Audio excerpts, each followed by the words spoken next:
Welcome back, everyone. Welcome back to the grand finals here of the KungFu Cup, the KFC KungFu Cup 2026 week number 8. We made it here to the grand finals. Again, herO took down Showtime earlier in the PvP, and Rogue just took down Classic as well. Both matchups did go the distance to the ace match, and we'll see if that trend continues here in the grand finals as well. So we're going to be jumping on into our fresh series. Let's go. Game 1 is going to be on the Old Republic. As a reminder as well, this is going to be a best of 5. The finals here for KungFu Cup are best of 5s. Semis are best of 3s. Let's go. Let us go. So jumping into our fresh series. Vamonos. As spawning in the top right hand corner of the Old Republic, we have the South Korean Protoss player. We have the Blue Protoss representing T1. It is herO. And spawning in the bottom hand corner, we have his opponents. We have the red Zerg player. The red Zerg player himself, it is Rogue. Here we go. Here we are back. We're jumping into the Old Republic for the first time tonight. Here we go. The Old Republic, of course, is an interesting map here. It's a bit of a larger map in the map pool when it comes to the distance by ground. That is true. But I would say that the 3rd and 4th bases are very open and very accessible. This does often favor aggressive builds and aggressive styles. And as a result of that, we often do see a lot of aggression from Zerg players here. I will also say because of the size of the map, it is safer to go into muta play. We have already seen some heavy muta play from Rogue in his classic series, so that's going to be in the back of my mind. Keep an eye on the gases and keep an eye on early tech from the Zerg. So we'll see. I'm sure we'll be seeing mutas at some point in this series as well. At some point. But now we're going to be opening up. Meanwhile, when it comes to herO, I mean, we speak about herO in Classic as they are the top 2 Protoss players in the world. That is true. But herO is a little more diverse in his play. One of the criticisms that I have of Classic when it comes to the last series against Rogue is that Classic went for the same build every game. Every single game. He went for early Twilight Council, early Blink, into Blink Aggression, into Storm Follow-Up, and we did see Rogue be able to play around that, be able to play around some of the predictability here of Classic. herO, typically we should be seeing something different every game.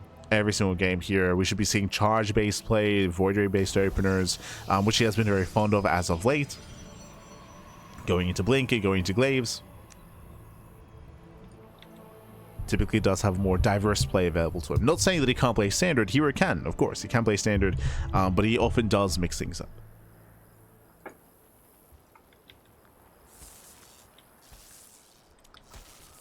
Which is what does set him apart from the rest. But now just being as annoying as possible. Setting up for his eventual 3rd base. There's that Stargate opener here by herO. Should be Oracle. I say should be. If you recall, we were covering herO's matches last week. We saw a lot of Void Ray heavy play out of herO, referring to his matches in the RSL, if I recall correctly. Yes, in the RSL. We saw a lot of Void Ray play out of our Protoss player. We'll see that trend continues here in the KFC. We shall see.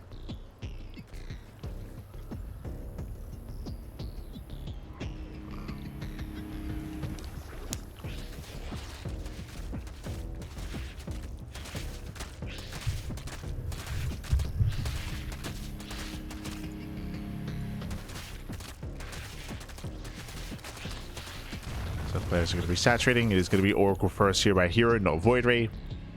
Soon to move out across map. Behind this, likewise, does not open Stalker, does go double Adept. How about herO? He doesn't get across the map. herO plays it safe, claiming his expansion. And we will soon see our tech of choice here. Now, when it comes to Classic's play, if you remember, what we were seeing at this timing, Twilight Council. Remember, Classic was going for very early Twilight Councils as the 3rd base was being taken. Here we can see a much more standard variation by herO going for a 2-gate follow-up. So throws out a 2nd gateway, going into a later tech timing, which is more standard. So already herO veers off from a Classics build. Oh, that is different. I mean, I did mention at the start of the series how here he does like to mix up his builds quite heavily here. That is going to be Robo into double. Oh my god, wait, what? Okay, Robo into double forge. This could be one of two things. This looks very similar. This is very greedy, by the way. It's very, very greedy and very defensive. This reminds me of a couple of games that we saw in Altitude a couple of years ago, from players like Creator, from players like Showtime, going double forge, double upgrades, Robo into Bay into a 3 Colossus timing. Like you build up into triple Colossus, then you move out with 2-2. I'm thinking that that might be the play here for herO. Otherwise, it could be gateway heavy into like a Soul Train S composition with a heavy immortal count. So we'll see if this leads straight into the Bay into Colossus or not.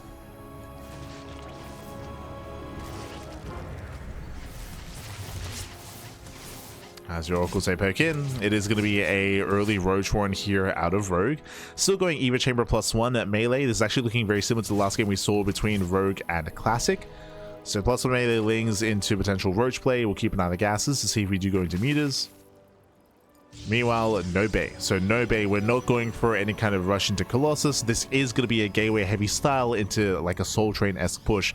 Very gateway heavy, very Robo heavy, very immortal heavy instead. So it's the other option. Here we go. Overlord does attempt to scout. Second Stalker warps in. Overlord scout should be denied. As your Overlord might see the Robo. Oh, it's going to be close. Does see it. Does see the Robo, but that's not enough of a tell here. What would have been the tell is seeing the Robo and 2 Forges. This could be there could still be a Twilight Council alongside this. So some incomplete information here from Rogue. Going for the lair, taking his gases. Again, this is looking like Muta play again. Is this for the Spire or for the Hydroden? Now, if this is going to be for mutas, the question becomes what hits first, right? Because here he's building up towards a very strong timing attack here. But in my mind, this is for a 2-2 timing. We'll see. He's still going for the Bay. This is a little bit messy. Yeah, this is very messy here. Meanwhile, it is going to be the Spire as we had assumed. Again, this is the same build that we saw from Rogue in Game 3 versus Classic, which was Eva Chamber into Roach Horn into +1 melee into all the gases into mutas with Roach support thereafter. But what I'm concerned about when it comes to herO's play here is that I had assumed that he was going to be hitting early on with Immortals, but instead he goes for the Bay. So if we decide to wait for Colossus, it's going to be too late. If we wait for Colossi, mutas will amass. So what's the plan here? Here is being somewhat active. The War Prism tells us that we plan on being aggressive. Yeah, the Prism is out, but we are waiting for the Colossus. Colossus production has begun. Like, are we going to wait for +2 and wait for Extendoma Lance? If we're waiting for all of this, mutas will arrive, and that means that here is going to be contained.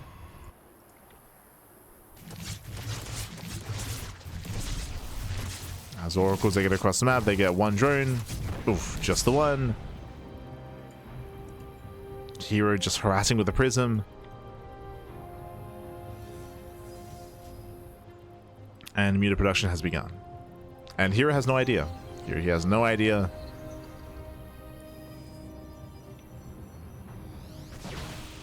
If you had a Temple of Archives, I can see herO pushing with this and still being able to threaten the mutas, as he would have Archons, but that's not the case here.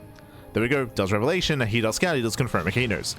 This is actually pretty crucial here. Just like on 10,000 feet in Game 2 with Classic, herO, he has precious seconds to react and to respond. Cannons are being thrown down. He can start Phoenix production if he so chooses to. herO pushes. Okay. Yeah, the best defense is going to be a strong offense. herO, he scouts the mutas and he just sends it across the map, warping in more Stalkers. He does for the Lings.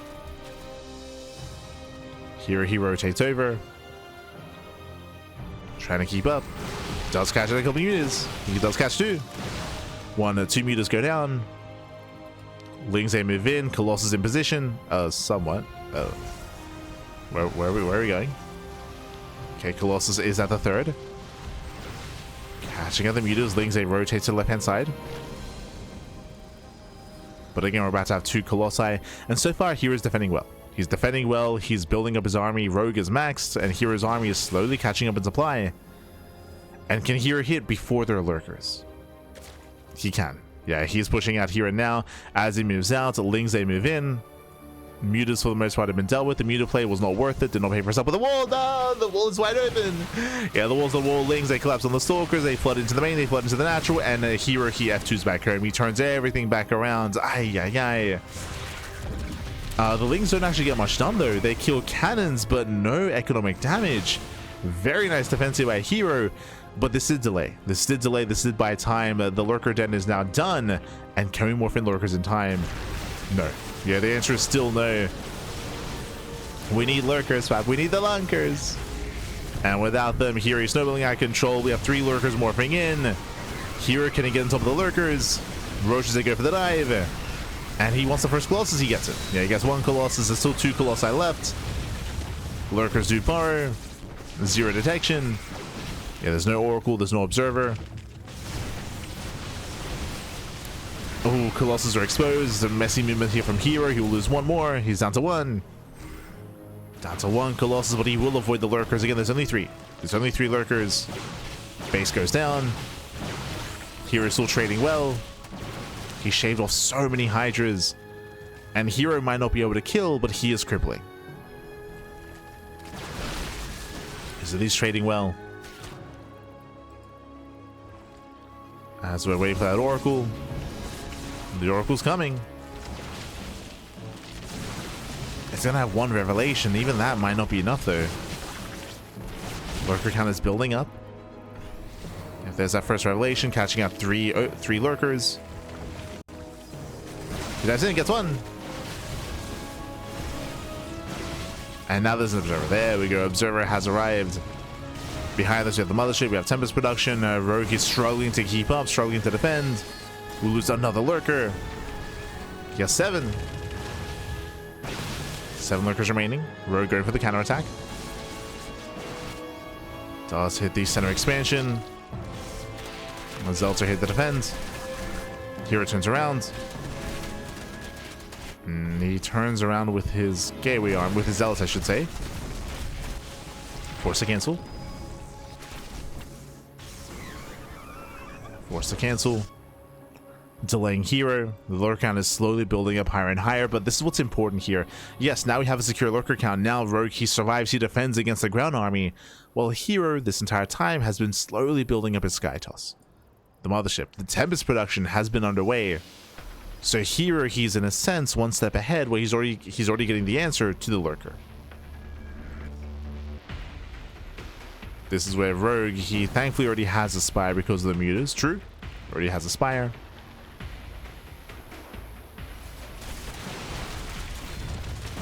Oof, lurkers, they get focused down. Speaking of, this is a very bold move here by Rogue. He's exposing himself. Yeah, losing 1, 2, 3, up to 4 lurkers.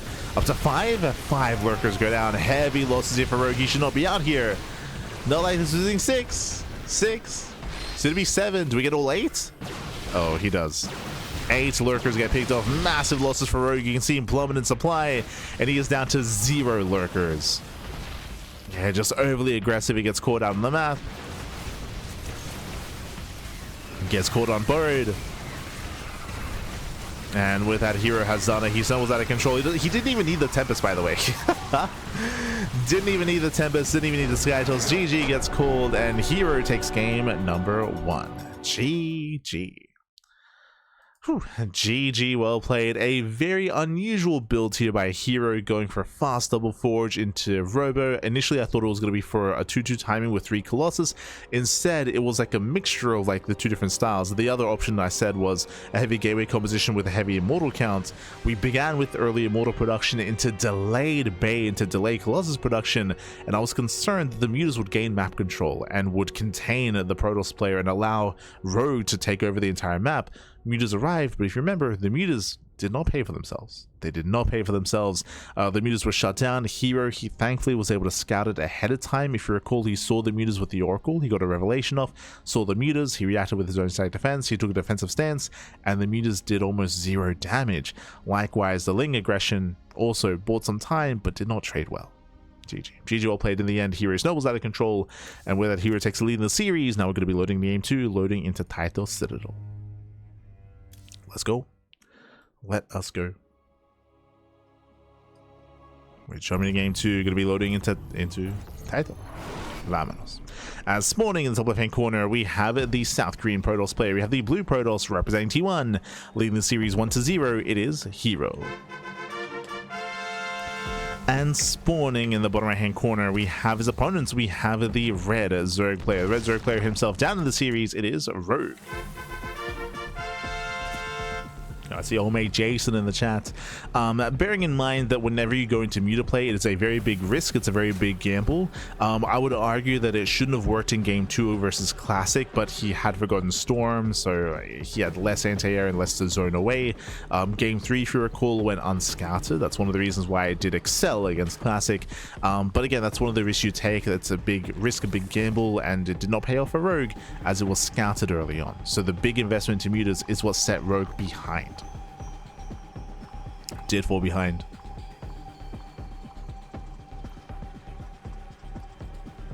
Okay, that's the gamba you take, papi. It's the gamba. So now we're going to be opening up Hatch Gas Pool. Welcome to Title Citadel. Title Citadel is an interesting map in the map pool. Often is vetoed, to be honest, but we've seen it now twice in tonight's broadcast. Has some unique features, has the gold expansion here in the bottom left hand corner, has some more spread out bases. So I will say that trying to build up into 4 and 5 bases can be difficult on Title just because of the distance between the expansions. So as a result, we don't often see this map. So curious to see how our players will approach this. I'm curious to see how Rogue will adjust, as I can't imagine he'll go mutas again. Likewise, no shot herO goes double forge again. Like there was like last game was a very unique build from herO, and it was great to see its thrive, I should say, but I feel like we should be mixing things up here. I mean, it is herO, so we should be seeing something different. Whether he plays standard or another quirkier build, we'll wait and see. We shall wait and see.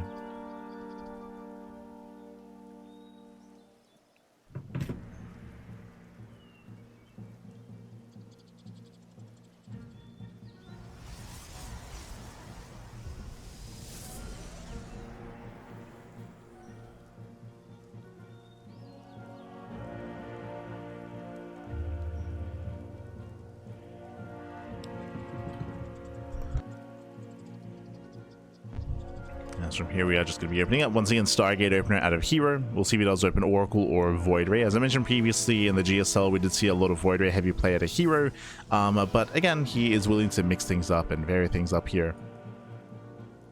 Based on the rally, it looks like an Oracle opener.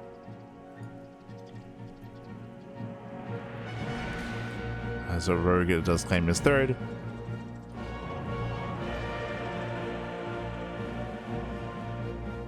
Eyes are going to be open for a tech of choice.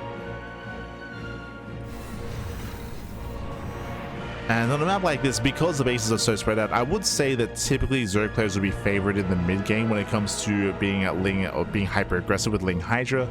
That's kind of what we're expecting here out of Rogue, and I'm sure hero's expecting that as well, which is why we should be seeing either a counter aggression out of herO, or again, I don't even think defensive play would be ideal on this map, so we're expecting something more active from the side of the Protoss as well.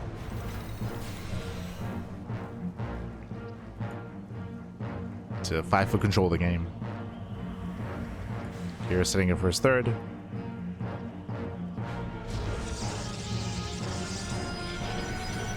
We will soon have our tech of choice from the Zerg player, as we're soon going to be saturating our gases.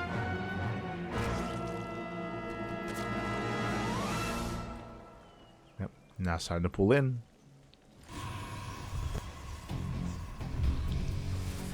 Gases are being taken. The initial Oracle does move out, and it is going to be Evo Chamber first. Okay, so early Evo Chamber screams +1 melee. This typically should be Ling Hydra, but we have seen games where Rogue has gone Ling Muta. True. Again, as I said previously, I'm not too fond of the idea of going to Muta play. Meanwhile, that's going to be a very early Forge. Huh. Okay, interesting. This might be charge. I feel like usually when we see a prioritization of Forge and +1, it does lead into charge instead of blink, but eyes are going to be on herO. Does open up triple oracle, moves out across the map. Queens are out of position, they're in the main, but the oracles don't hit the natural. Instead, they go for the fourth base. They go for secure damage. It will force a cancel. Nice pickup. Very nice. Lings, they attempt to move out. Eyes are on those Zerglings. This might just be mistimed here because the Forge is done, but we have not started +1. Like we don't. So we'll see if it's blink or charge. As Lings, they almost cash the initial zealots. The initial depths, I should say. Oh, does get one. Yeah, it does take down the adepts. Boys are being pulled. Pro's going to be going down. The third oracle does make it here in time. As where are the upgrades? We're banking resources. Este herO. There we go. +1 on blink. So +1 on blink. Standard follow-up here at a herO with a more standard Twilight Council timing. I did mention that the early Forge was a little bit weird and did tip me off, but we saw that nothing was done with the early Forge. Like we just banked up resources. Waited for the Twilight Council to finish anyway. Meanwhile, the oracles, they do catch a queen.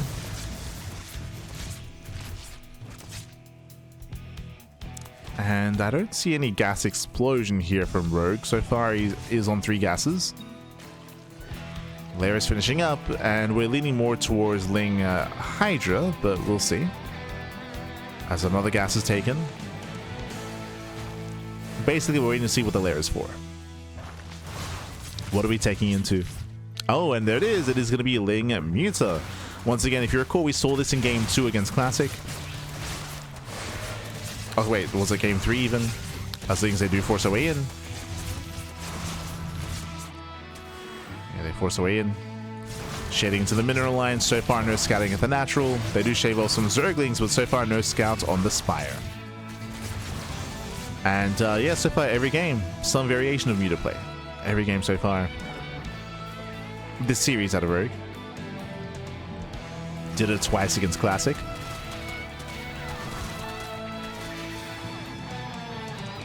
So just like last game, we have the Roach Warren with +1 range on the way. So it's going to be mutas into Roach support on the ground to make sure that the ground army of herO doesn't get out of hand. It's going to be muta Roach. herO going for a later move out. Blink is done. Storm is on the way. Lings are being chased down, and herO, he can push across the map. Now, the most important thing here, herO is still not aware of the Spire. He's not aware of the mutas.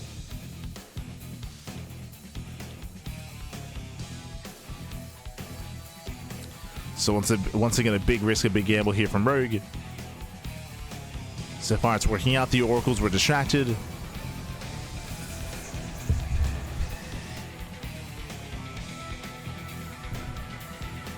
Yeah, they were distracted. Mutas have arrived. It's going to be 8? 6. Only 6 mutas. That's only enough to one-shot probes. Yeah, so a very light commitment into mutas, which means the lack of scouting isn't really going to hurt him too much. So we get mutas are revealed, and instantly cannons. Cannons are being thrown down. Cannon in the main base. Phoenix production has begun. herO knows. And Rogue goes back into muta production. So 6, soon to be 11. 11 mutalisks. Yeah, the base should be going down. The oracle's going to be zoned away. I say that the battery does finish. Oh my god, just in time. And nice timing with the battery. herO, he defends the 4th. Rogue so far, these mutas have not really paid for themselves, and we can see a switch into Roaches. Oh no! As Lings do slip in. Not too many Zerglings. Remember, there is a cannon. So herO, he defends well. Shuts down the Ling aggression. Maintaining his ground army. And we can see that herO doesn't overreact. It looks like he has recognized that the muta count isn't too high. There's only 1 Phoenix, so a very light commitment into Phoenixes. herO is mainly focusing on his ground army, which will be better against the Roaches. Speaking of, here come the Roaches. Yeah, they're going to be moving in. Stalkers have arrived. The Roaches are exposed. He blinks in. He's crazy. He dives into the Roaches here. The Roaches are being focused down. We can see intentional target firing on the Archon to help when it comes to the anti-air. But the Archon does survive. That's way too soon. Archon goes down. Picks up both. Yeah, picks up both Archons. Nice blink control, avoids the vials. herO reinforcing from across the map, going just pure blink stalker here. How many gates? 9. He's on 9 gateways. Warping in wave after wave of stalkers. They're being warped in here in the center. Pushing across the map, and here he might just have too much here. Again, here he's slowly getting on top of those Ravagers. He's close. The Ravagers at the back end of this army. Music for the counterattack. Trying to force defensive warp-ins. Wow, they graze the army. One Stalker goes down. No, the Ravagers are exposed, and he dives in. He dives in. Ravagers are going down. Heavy losses for Rogue. As I mentioned, he cannot afford to lose them, and the Ravagers, they do all fall. Mutas, they get across the map. They do get a mineral line, but it may not matter. It may not matter as the Stalkers are getting out of control. The circling support is going to help quite immensely here, but now here come the Zealots. It's getting close. Stalkers are low. Stalkers are very low, but they should still overwhelm. We have Roaches trickling in. File connects, gets a Stalker. Do we have enough Zealots? Do we have enough Chargelets here? The answer is no. Yeah, Rogue is holding on at the same time. 29 probes go down. These Mutas, they were never taken care of. They were never taken care of here. 31 probe kills, critical damage, and here he was so close to breaking Rogue, but barely, not enough. And Rogue survives. He survives. Rogue has got 55 workers. He does have this northern base as well. Mutas are still up and running, and again, they've crippled hero's economy. These Mutas, they should not have gotten this out of hand.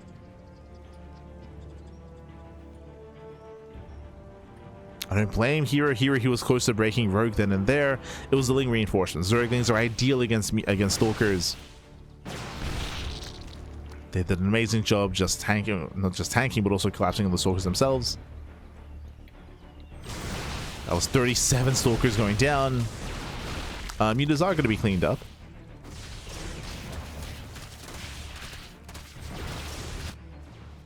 Rogue wants to save those Mutalisks. Down to 2.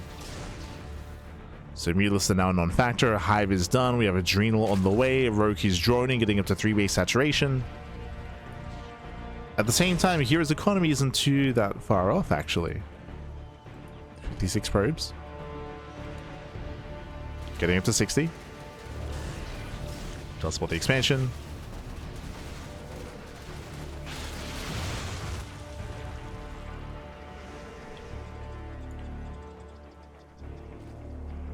Here does with the Ling Ravager. Now once again he does have to be careful here not to be caught up by the Zerglings. But he blinks forward. Oh my god. It's crazy.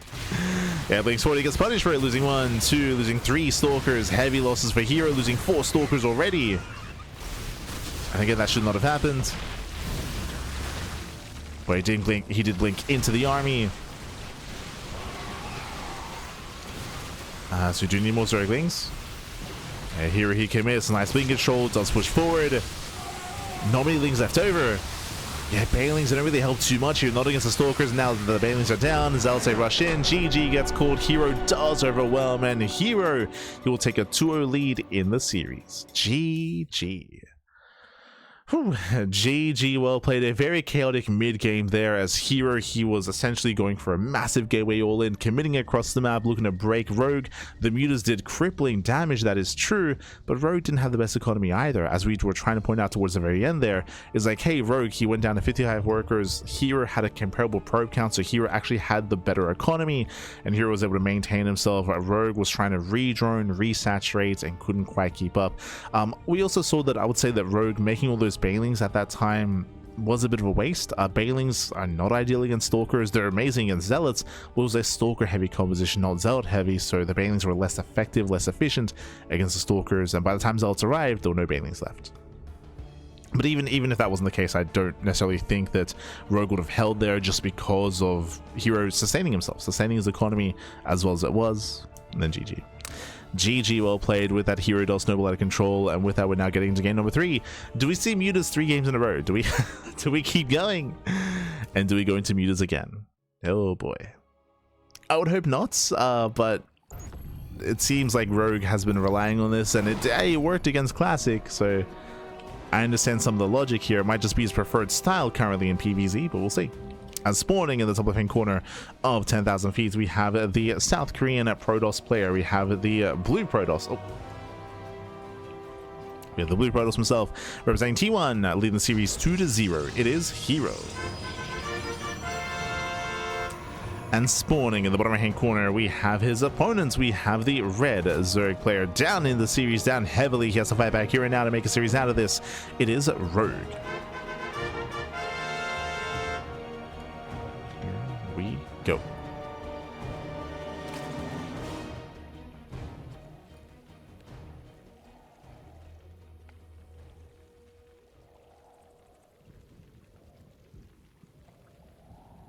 Here we go.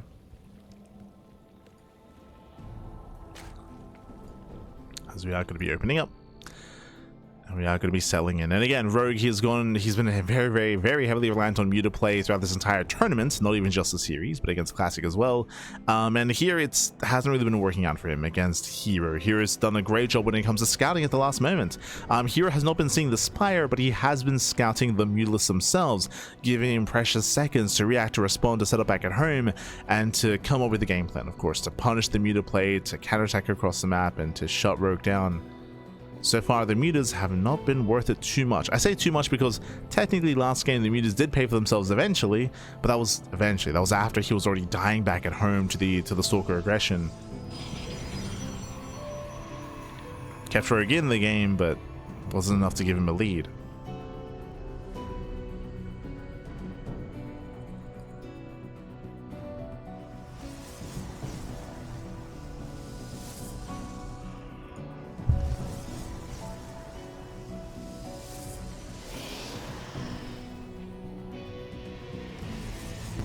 This was not enough.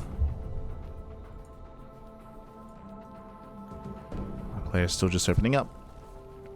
Droning, saturating, link speed is on the way. Nothing crazy, nothing wild. Once again, Stargate opener out of herO. And we'll see where herO takes us from here. herO has been mixing up his builds. Game 1, we saw that crazy double forged robo opener into Colossus timing across the map. Game 2 was more standard out of herO. Did stick with a gateway heavy composition and did avoid going into Storm. That is true. So he was a lot more aggressive, a lot more in the face of Rogue earlier on. This time, what do you have for us? Once again, welcome to 10,000 feet. 10,000 feet, as I mentioned previously, has a very secure and very defensive 4-base setup just because of the distance in between the bases. It's very short distance, easy defensive rotations. So the pressure is going to be on Rogue to try to break that defensive line. One of the ways to do so is muta play, but once again, I'm not fond of the idea of going into mutas 3 games in a row when they've not been working out too well here for Rogue. Do you think it'd be wise to mix things up?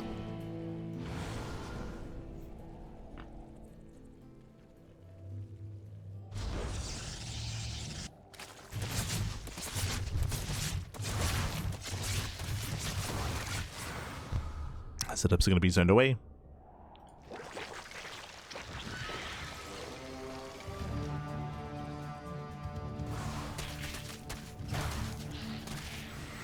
Roki is able to hold on. Zones back herO. And may even delay the third. Oh, it does. Yeah, here is up to 500, almost 530 minerals there. So a nice delay on the third base. Catching out the Adept. Lings, they move in. Oh, as Rogue is supply blocked. Brutal supply block here. 3 Overlords going to be on the way. Rogue to at least confirm additional Oracle production. Once again, fast Eva chamber, and I feel like a broken record at this point. Every game I'm like, oh, fast plus on melee should be Ling Hydra, but every game it's been Ling into Muta into Roaches. So we'll keep an eye once again on Rogue to keep an eye on any kind of Roach Horn timing, on the gas timings as well. Rogue has not been deviating too much.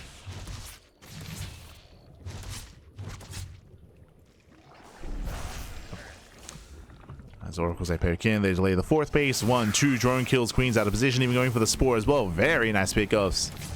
Oh, they run a move. There we go. Does retarget. That's a kill, not a cancel. Kills the Spore. Nice damage so far with the Oracles. Behind this, we have a Forge and Twilight Council at a reasonable time. So standard timing with the tech. Into most likely +1 on blink. And especially because of how heavily reliant Rogue has been on meter play, I do think there's just more incentive to go into blink stalkers, less so into charge slots. As we're soon getting into our upgrades. Oh, risks it here. No, never mind. Did start charge for a moment, and okay, does go back into it, so +1 in charge is going to be on the way. I mean, the mind games are real here. I don't know if you noticed something, but this time there is no Roach Warren. There's no Roach Warren. I feel like there's a higher chance it is going to be Hydras here out of Rogue, and that is where Zealots can excel. And if they bust into the main base, they trade well against the Zerglings. They kite further into the main. Shade is cancelled, cashing out a drone. Denying mining time here in the main. And again, I don't see a safety Roach Warren here out of our Zerg player. Oracles they try to support. This timing here is going to hit quite hard. And if it's laying Muta without Banelings or Roaches to support, it's going to be a rough defense. Things across the map. They bust into the mineral line, they deny some mining, so some okay damage here is being dealt. That's 3 probes. They push further into the main base. So far, there's no sign here of charge. Oh, actually, never mind. He sees 2 Zealots, he knows. Yeah, he does know. And there it is. There's that Hydra. As we mentioned, +1 charge is ideal against Ling Hydra, and this time it is Ling Hydra. So very nice call here from herO. It was a risk that he took, but so far it is paying off. Now, thankfully, Rogue, he saw the slow lot, so he knows Banelings. He's aware that he does need Banelings to defend. Pure Ling Hydra struggles, that Banelings are going to be more ideal against those charge lots. Ooh, as one Oracle does go down. So we're going to have a back and forth. herO will be lacking that surprise factor. By massing up into Storm. That's a lot of High Templar. And Banelings are good against Zealots. Storm is, of course, better here. That's a lot of Storm.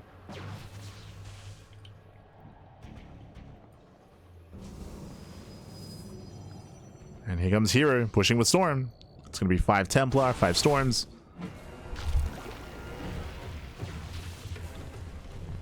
We have a handful of slow Banes morphing in. And it comes down to herO's control. Ling counterattack is deflected. Army does commit in. We're holding on to the first Storm. There it is. Yeah, it does Storm on the Banelings. Oh my god, mass Storms. Banelings just shut down the Hydras as well. He stands in the Storms and everything just melts. Oh my god, the base does fall. That was the final Storm. There's 1 Hydra left. And herO trades well. Yeah, he does trade well with the army. Breaks the expansion. And behind this Fleet Beacon. Oh my god. Rushing into the beacon. Crazy, baby, crazy. And with this is going to be reinforcing, and only 1 Hydralist survived that first wave. 1 survived. Reinforcements have made it. Another Storm of the Queens. Ooh, nice Fireflying here on top of the Oracle.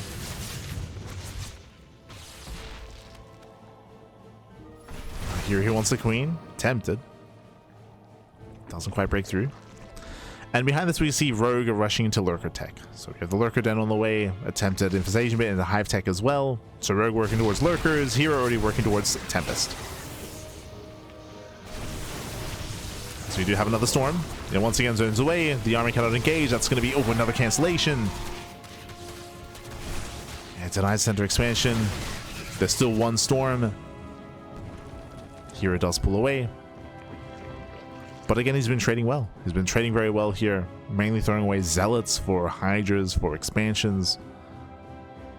Now, I would say the follow-up is quite greedy as Banelings are rolling in. Does he catch the Templar? Oh!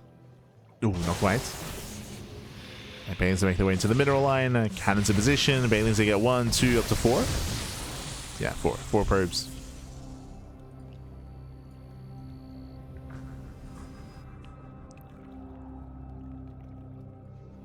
So nice defense here by herO. Again, slowly massing up those Tempests. We have, I want to say 2. Yeah, soon to be 2 Tempests so far.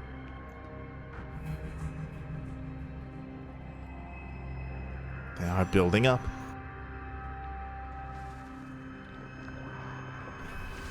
And the game is going to slow down. The game is going to slow down.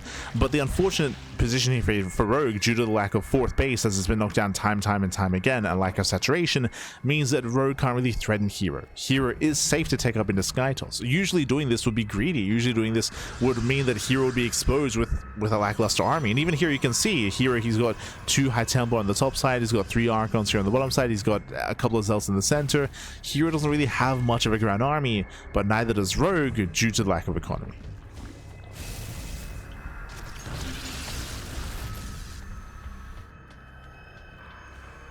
Tempest are revealed. Instant Spire as a response.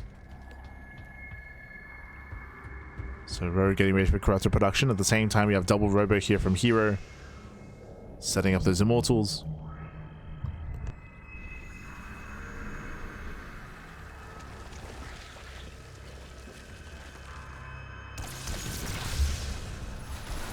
And before we can even build up in towards Corruptor tech, the Tempests have arrived. An earlier push here from herO. This is risky, for sure. It is risky, but it should work out well with all these storms. And first wave of links go down. We can see Rogue coming in from behind, setting up with this round. Nice slow zone. Very nice slow zones. Mass storms on the Zerglings. Archon shots going off. Links, they just melt. And herO pulls away. Yeah, here he does pull away. Barely gets away with those 4 Templar. Another storm of the Hydras. And an insane efficiency here from herO. That's crazy. It was the slow zone. The slow zone and the mass storm of the Zerglings was insane. Mass revelation. The lurkers are exposed. And herO trying to collapse in from behind as well. A little bit messy as herO is lacking revelation on these lurkers on low ground. But there we go. He does collapse in. Where's the detection? No detection. The lurkers, free damage. But there we go. The observer now has arrived, and herO's done it. He has done it. He will take down every single lurker. All 4 lurkers go down. Only Hydras remain, and herO is snowballing out of control. Again, such an insane read at the start of the game for herO. GG gets called, and herO will claim the series 3-0, becoming our KungFu Cup week number 8 champion. GG. GG, well played herO. He does dominate this series. Once again, Rogue, he was heavily reliant on mutas in game 1 and game 2, and both games he got scouted. The Spire didn't get scouted, but the mutas did, and herO, he had some precious seconds to react, to respond, to be able to set up back at home and to counteract said muta play. Here in game 3, herO, he blindly did decide to open up charge, and Rogue this time did not go mutas. This time he went into a Hydra based composition, which is weaker against early charge.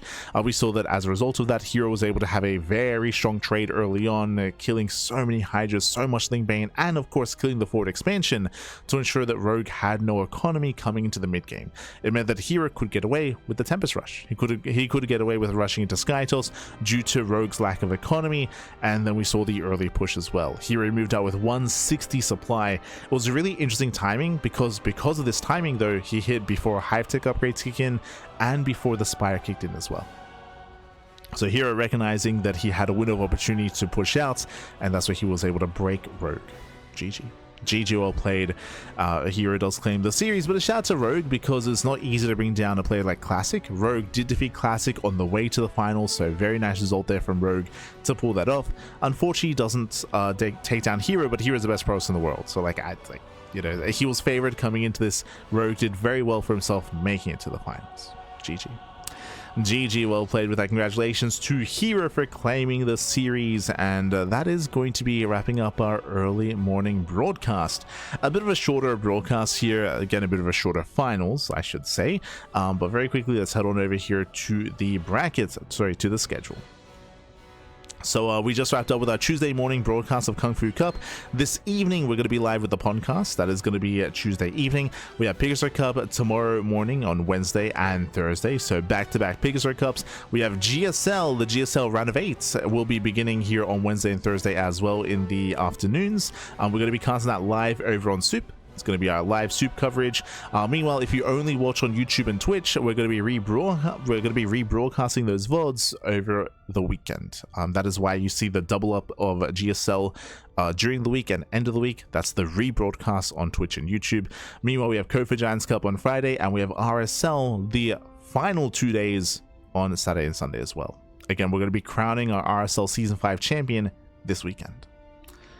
We're crowning that champion. Otherwise, thanks for watching. Thanks so much for tuning in. We are going to be wrapping up here for the evening, for the morning, and I'm going to go get some breakfast. It's midday. I've not eaten food. I woke up, I got out of bed, I was like, which is why I was a little bit messy when it came to the first series, so I do apologize for the herO versus Showtime for being a little bit out of it, as I was just waking up. I'm going to go get some breakfast, then might nap a little bit before the evening podcast. Oh boy. That is the plan. So again, we have a full schedule here tonight. I should also emphasize, for those that were maybe looking for us last night, the Universe Cup show match, which was meant to be a best of 7 between Percival and Rogue, was rescheduled. That's why we were not live last night. So just as a heads up, there's a rescheduling of that event. That's why we weren't live. So just a reminder to apologize. We should be rescheduling that for June. It is rescheduled. But otherwise, thanks for watching. Thanks so much for the support. Stick around. We're giving another StarCraft streamer a raid. We'll find someone to send everyone over to as God, thank you so much, babylings. Hope you're doing well. Great to see you. Breakfast at 12 p.m. with no pants on. True. very true. I go get some breakfast and then get ready for the evening cast. But thank you so much for watching. Thanks so much for tuning in. Thank you so much for the support. Again, subscribing for 48 months. That is crazy. That's insane. That's so many years. It doesn't even feel like it's been that long, but that's crazy. Thank you so much. As let's find someone to raid. Someone to send everyone over to. Let's have a look here. I know that Ubu Thermal streaming Age of Empires. We have El Chanchito. I believe he's playing in the Green Art mod tournament. Let's have a look here. Yo, Jaime's playing StarCraft? Wait, what? Jaime? What's going on? Soon we'll end up in a nursing home. True. Then we can play Protoss. The plan, Pappy, the plan. But I feel like I have to raid Jaime. It's a Spanish stream, but Omid Jaime, like he has not played StarCraft in a very long time. Let's give him some love. True. For those who don't know, Jim Rising, he's a massive Spanish streamer nowadays. And he did switch to League of Legends. Like, this would have been back in 2023, 2022. I want to say like 2023. Switch to League of Legends. But he's playing StarCraft today. It looks like he's doing like a subathon thing, where he streamed for 12 hours, StarCraft. So we gotta give him some love. But otherwise, thanks for watching. Thank you so much for the support, and we'll see you guys next time. Until then, ciao, papi, ciao. See you next time. Hasta luego.